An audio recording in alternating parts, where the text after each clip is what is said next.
गांव से दूर घने जंगल के बीच एक पुरानी हवेली खड़ी थी। इस हवेली के बारे में कई कहानियां प्रचलित थी और ज्यादातर लोग इसे भूतिया मानते थे। हवेली को लेकर एक बात बेहद खास थी, जो भी वहां रात बिताने गया वो कभी वापस नहीं लौटा।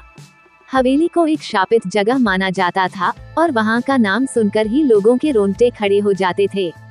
गांव के नजदीक एक ढाबा था जहां लोग चाय पानी पीने के लिए रुकते थे। एक रात उस ढाबे पर शहर से आए दो दोस्त रवि और मनोज रुके थे।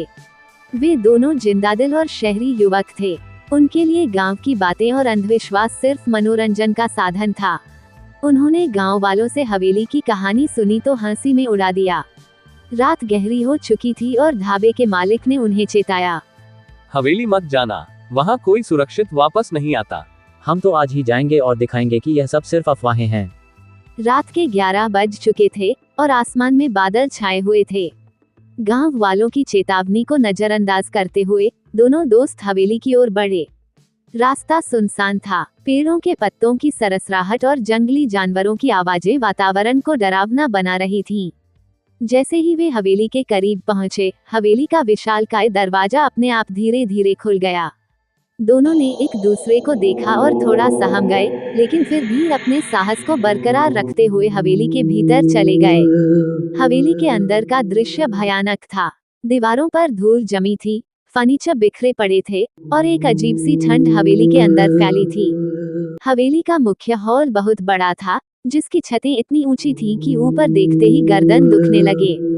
रवि ने कहा, अरे ये तो बस एक पुरानी खंडहर है, इसमें डरने वाली कोई बात नहीं है। लेकिन मनोज का मन कुछ ठीक नहीं लग रहा था। उसे लग रहा था कि कुछ तो गलत है। जैसे ही वे हवेली के दूसरे हिस्से की ओर बढ़े, उन्हें एक कमरे के कोने में किसी के चलने की आवाज सुनाई दी। रवि ने हंसते हुए कहा, ये चुड़ैल की आवाज होगी। लेकिन तभी अचानक हवेली की खिड़कियां जोर से बजने लगी, जैसे कोई अदृश्य शक्ति उन्हें हिला रही हो।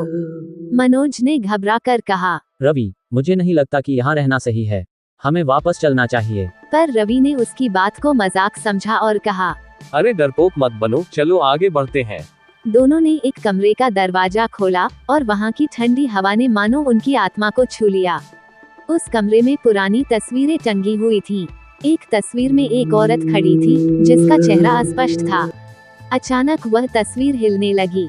औरत की आंखें जैसे उन दोनों को घूर रही हों। मनोज ने घबराकर दरवाजा बंद कर दिया, लेकिन अब डर उनकी हंसी पर हावी होने लगा था। जैसे ही दोनों एक और कमरे की ओर बढ़े, अचानक हवेली के अंदर चारों तरफ गहरा अंधकार छा गया। उनके पास सिर्फ एक टॉर्च थी, जो भी अब बंद हो गई थी। तभी कमरे में एक काली परछाई प्रकट हुई। परछाई धीरे धीरे एक महिला के रूप में बदलने लगी। उसकी आंखें लाल हो चुकी थीं और चेहरा भयानक था। ऐसा लगा जैसे किसी ने उसका चेहरा जला दिया हो। चुड़ैल ने तेज आवाज में हंसते हुए कहा, तुम दोनों अब यहाँ से बचकर नहीं जा पाओगे। मनोज ने डरते हुए पीछे हटने की कोशिश की, लेकिन चुड़ैल ने अपनी लंबी और बेजान उंगलियां उसके गले पर रख दी। उसकी स्पर्श से मनोज की आत्मा तक सिहर उठी। रवि ने हिम्मत जुटाकर मनोज को छुड़ाने की कोशिश की, लेकिन जैसे ही उसने चुड़ैल की ओर कदम बढ़ाया, चुड़ैल ने अपनी काली धुंध से रवि को हवा में उठा लिया। रवि ने जोर से चिल्लाते हुए कहा, हमें जाने दो, हमने कुछ गलत नहीं किया। पर चुड़ैल ने हंसते हुए कहा, ये जगह मेरी है। जो यहाँ आता है वह मेरी आत्मा को चैन देने के लिए आता है।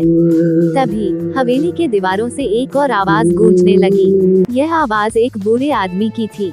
आवाज ने कहा, ये चुड़ैल कभी इंसान थी, इस हवेली की मालकिन, जिसे उसके ही पति ने धोखा दिया था। उसने अपने पति और उसके प्रेमी को मार डाला और तभी से उसकी आत्मा इस हवेली में भटक रही है।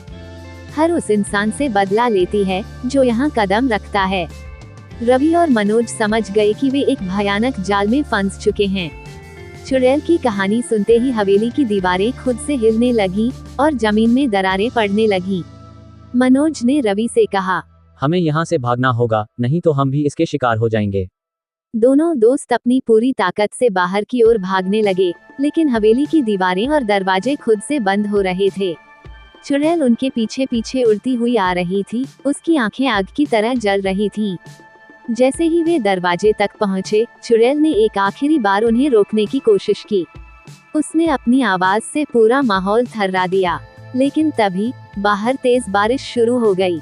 बिजली की चमक ने हवेली के अंधकार को चीर दिया, और जैसे ही बिजली की एक तेज चमक हवेली के अंदर पड़ी, चुड़ैल की चीख गूंज उठी। रवि और मनोज ने दरवाजा खोलते ही बाहर की ओर छलांग लगा दी। जैसे ही वे हवेली से बाहर निकले, चुड़ैल की आवाज धीरे धीरे शांत हो गई। हवेली फिर से अंधेरे में डूब गई। दोनों दोस्त हौंफते हुए गांव वापस लौटे। उनके चेहरों पर डर और पछतावा साफ दिखाई दे रहा था। उस रात का अनुभव उनकी जिंदगी में सबसे भयानक था। गांव वालों ने जब उनसे पूछा कि उन्होंने हवेली में क्या देखा, तो वे चुप हो गए। उन्होंने कभी उस रात का जिक्र किसी से नहीं किया, पर मन ही मन जानते थे कि उस हवेली में वाकई कुछ ऐसा था जिसे इंसान कभी समझ नहीं सकता। और तब से उन्होंने अंधविश्वास और डरावनी कहानियों को हंसी में उड़ाना बंद कर दिया था, क्योंकि अब वे जानते थे कि हर अफवाह के पीछे कुछ न कुछ सच्चाई होती है।